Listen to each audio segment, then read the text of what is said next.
तर नमस्कार मित्रांनो, आज आपण ताईचा व्हिडिओ करणार आहे आणि व्हिडिओ आपण आता इथे शूट करणार आहे थोड्या वेळात आणि शूट कसं करणार ते पण तुम्हाला दाखवणार आहे आणि व्हिडिओ शूट झाल्यानंतर तुम्हाला फायनल रिझल्ट पण दाखवणार आहे आणि व्हिडिओ बघून झाल्यानंतर कमेंटमध्ये नक्की सांगा व्हिडिओ कसा वाटतोय।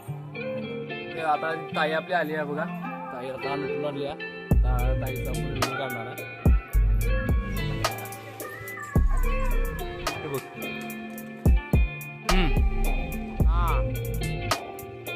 बोट करत आता खाली इकडे उभा आता इकडे उभं खाली बर आज जरा। तर फायनली आपला व्हिडिओ तयार झालाय आणि व्हिडिओ बघून घ्या आणि कमेंटमध्ये नक्की सांगा भावांनो काय